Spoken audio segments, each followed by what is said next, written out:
we actually interviewed someone a couple days ago. Every Tuesday, a group of people, including the woman who we recorded this interview with, Sawsan, show up to the personal residence of António Guterres in New York City and lead a very, you know, a really important protest, urging him to do something to fulfill his obligations as the Secretary General of the UN, to stop Israel's genocide. And they not only hold a protest every week, but they also deliver letters to Guterres, you know, telling him about his legal obligations, but also focusing on different aspects of Israel's genocide, whether it's the slaughter of so many children or the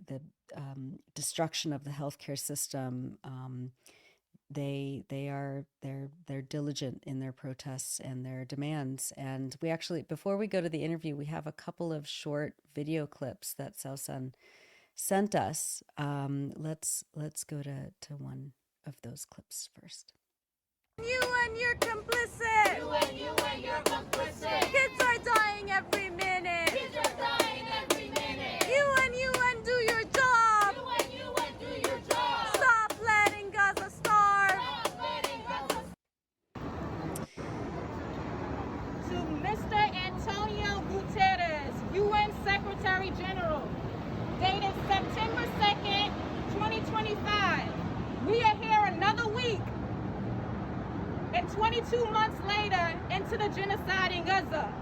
In the past 24 hours alone, Gaza's health ministry reported an additional 76 killed and 281 injured arriving at hospitals. At least 12 aid seekers were killed and 90 injured. This comes just a week and a half after the UN confirmed that Gaza City has entered phase 5 of famine. The Integrated Food Security Phase Classification IPC report states. So those are just some of the scenes over the last few weeks from protests in front of Guterres' house in New York City. Let's go to that short interview with Sawsan Samara. Joined now by Sawsan Samara in New York City, where she has been holding weekly protests on Tuesdays in front of Antonio Guterres' home, imploring the UN Secretary General to break his inaction on Israel's genocide in Gaza. Sawsan, thank you so much for joining us. Tell us where you are and why you started this weekly protest. Absolutely. Thank you for having me. I am here today in front of UN Secretary General's Antonio Guterres' house, where I am coming every week at 6 o'clock till 8 o'clock. The actual protest is 6:30 till 7:30, but I sort of come, prepare, and make sure that, we have, because sometimes they try to block us. Right. So I just kind of suss it out, make sure that we're prepared and the whole 9 yards. The reason I started coming is actually very complicated and a bit of a long story. But the short gist of it is it actually started with his inaction. It was a couple of weeks that he actually spoke nothing on social media or on stage, whatever, at the UN about Gaza, and we were demanding that change. But actually, there was another layer, which is that Spain actually presented a UN resolution to the UN General Assembly resolution on June 12th. The UN General Assembly resolution had the Uniting for Peace language.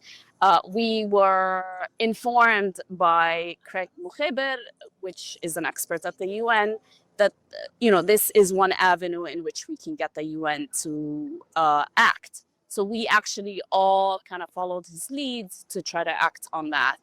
On June 12th, the resolution had that language. It was voted majority votes, and the votes were actually 149 votes for yes. And the next step was the UN Secretary General was supposed to advocate and lobby for the countries to mobilize.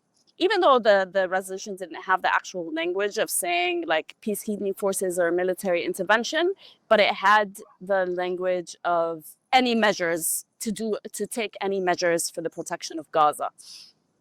I would add what happened after following the news is our colleague Sam Husseini at one of the press conferences confronted the speaker, asking what is UN Secretary General doing now that we have this resolution, and the response was like, we're hoping for countries to mobilize, and this showed that there's no intention for action. I can even go further and say there's complicity. But what's clear is there was no intention for action. And this is when we started actually mobilizing. We gave him a couple of weeks, and then mid-July, we actually started coming to his house. Initially, we started twice a week, and then it became more and more, because it became regular, it became once a week. And the way we did it is a bit of, I want to say a bit of adding my style, because I used to work with international law. I am, international development staff. I worked with the UN a bit. I'm very familiar with the approach. We write a lot of reports, we pass a lot of reports. So the way we approached it is we actually submit a letter to him every week. We slip it under his door. And I can go into a can of worms of how that progressed and stuff like that. But let me stop for a bit there. Sawsan, I'm so pleased to see you out there, and I'm really glad that you're focusing on António Guterres, because for a long time I've been, absolutely horrified and very critical with his complicity. I do think that's the right word. And he hides behind this sort of benign image the UN has, but his complicity in this genocide is very clear, from repeating Israeli atrocity propaganda, his repeated condemnations only of Palestinian resistance, and treating Israel very, very softly, and his inaction where he can act. We understand that the UN Secretary General's powers are limited, but he's not even using them to their full extent. And I wonder what motivates him. This is a man who is in his 80s. I don't know if he intends to run for another term. I don't think that would be usual. Presumably, he could retire very comfortably. So why is he so? I mean, do you have a sense from someone who has worked in the UN system of why he is such a coward, and why he's so complicit, and why he is so absolutely content to watch Israel mass murder Palestinians, carry out a Holocaust and a genocide, which, of course, that's another thing. He has never used the word genocide. What do you think drives this man, who could be revered and respected by the world for taking a stand, and instead debases himself with complicity with this crime of crimes? I'm just supposed to ask the questions, by the way, not editorialize. So No, answer but however you want. I love, Ali, I joked with Noura about being able to count on you to label things the way it should be labeled. So I'm very happy this interview is happening, because absolutely he is complicit. And absolutely he is being a coward, and absolutely he has not used the word genocide, even though we have an ICJ ruling since January 2024 that rules that this is a plausible genocide. It invokes the Genocide Convention, which means that we should all be using that word. For the longest time, I lived around the corner from António Guterres, the UN Secretary General.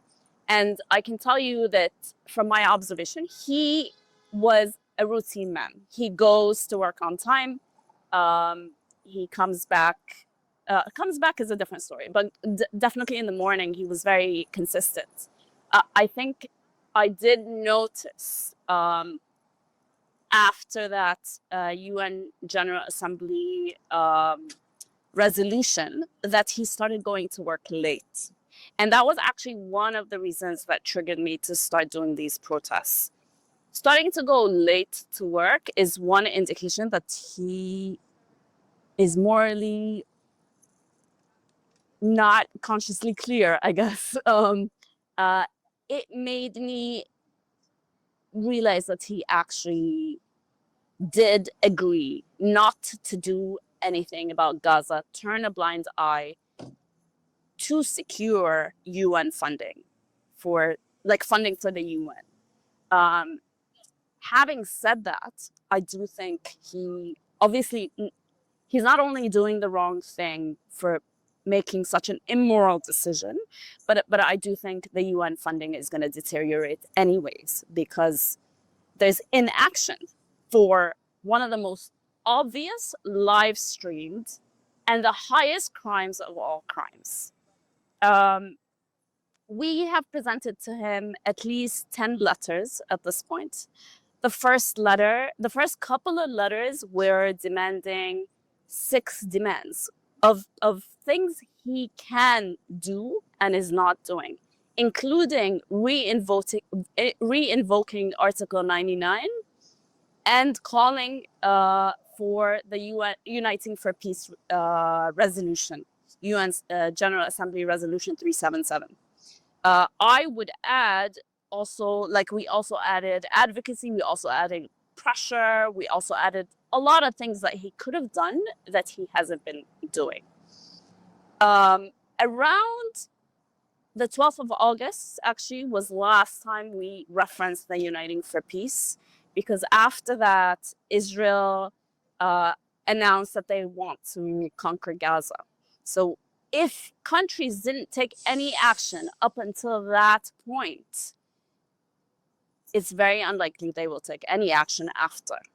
If António Guterres, the Secretary General, didn't do his job in advocating for countries to take action up until this point, then I don't see why that will change after Israel announced the ground invasions. So that was kind of the time that we transitioned and we started talking about focusing on different sectors. So the first one was we would focus on children.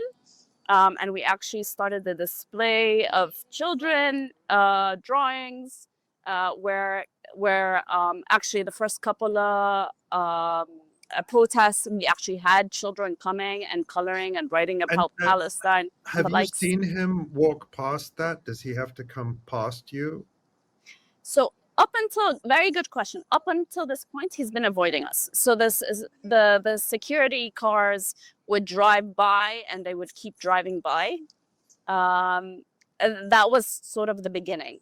Now they know that we're here every Tuesday between 6 and 8, so they actually avoid us altogether. When they find that we're a small group, the security actually comes out and intimidates us and tries to, what do they say? Get rid of us. I mean, there are all kinds of things, but one of which is you're trespassing. I'm calling the police. That's the 101 lines that they always start with. I had, we always slipped a letter under his door. Last week, they added a lip under the door so that we can't slip a letter anymore. There was this 1 week where we would slip the letter and they would slip it back to us. And they did that for at least 3 times. We had to slip it again 4 times. And we get all kinds of different reactions. There was this one time where we had a whole army of police, and it was honestly just 6 of us. And there were double number of police officers. And I can go on. I mean, the adventure continues. But so far, he has not came out to address us. Let me add that at the beginning, every time we came out here, we saw direct action. So the first time we came out, he actually went after silence for 2 weeks or even 3 weeks, I would say. He actually came out and posted on social media about Gaza right away, like while we were out here.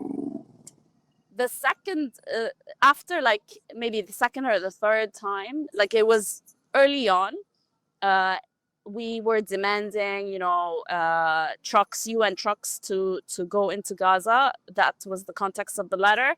And actually that evening, he announced that trucks will go in the next day, which, they tried to get him in. There was, I don't think it actually materialized the next day, but it materialized over the next few days. So we noticed that the pressure was working. And I think this is when we started seeing more resistance from the security, from, all these tricks that I talked about, because we noticed the momentum.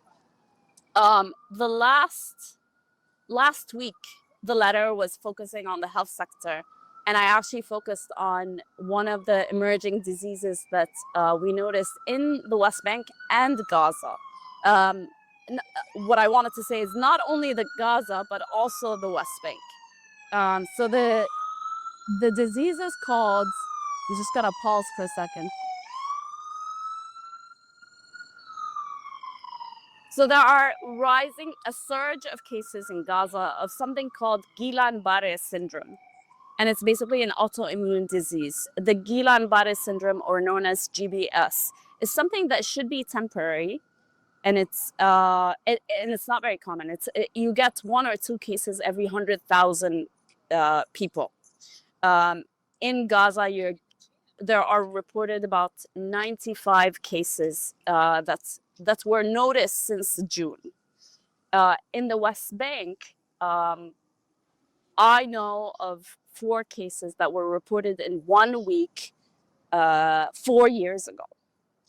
And none of them are curable. The ones in the West Bank weren't curable. And this is not usually the procedure of GBS. GBS is very curable, even if it's not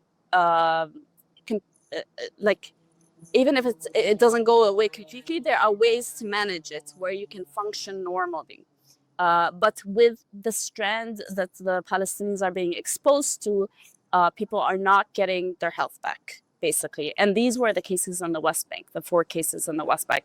I'm sure if we start digging into cases, we'll find a trend in the West Bank, which indicates that there is something beyond just coincidence. I think this is something planned. There's a biological sort of weapon or chemical being spread.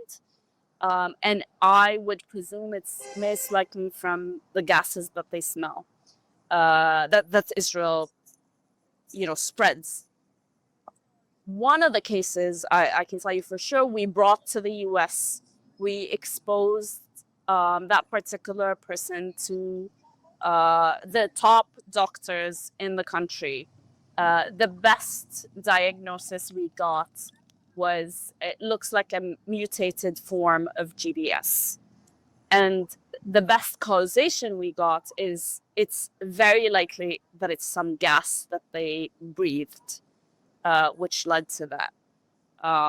That case is a person that's today paralyzed and does not function, and doctors are still trying to find a way to manage it. And I'll stop for a bit there. I can talk forever. Yeah, I mean, all of these letters that you're sending, whether it's about children, the slaughter of children, or these, compounding health emergencies, and we had a doctor on a few weeks ago on the podcast, Dr. 𝐓𝐡𝐿 Ahmad, who was talking about Guillain-Barré. It's an ascending paralysis, paralytic disease, and the cases are rising rapidly in Gaza.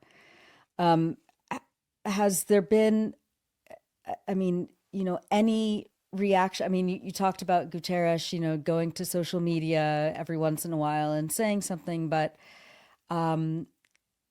if he continues to ignore the letters, the protests, and his own, moral obligations as the Secretary General of this international body that was born out of the idea that genocides should never happen.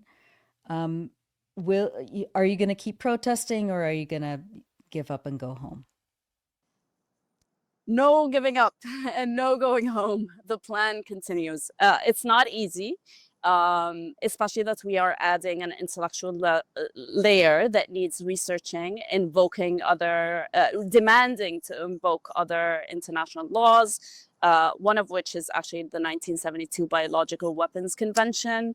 I can name a few other that I triggered one way or another through different letters. But we will continue until we see tangible action or we see that people are being held accountable. But this is the idea. We need to hold every single complicit person accountable. They let a genocide happen, that it was live streamed. We all knew the intentions. There's an ICJ ruling about it. It's unforgivable is an understatement, but they are complicit, they let it happen, and they need to be held accountable. Palestinian lives are not indispensable. International law is something that should be abided. Ignoring international law is not something that should just be okay in any way, shape, or form. So history will judge them, but we will continue to make sure that this will happen. Sawsan, I'm so pleased you're doing this. I feel like these people are so isolated and above the reality of what they're complicit in. And I think it's so important to remind them directly of the human cost of their crimes and misdeeds, just as we spoke with Hazami Barmada near the beginning of the genocide when she was leading protests outside the house of Secretary of State Antony Blinken.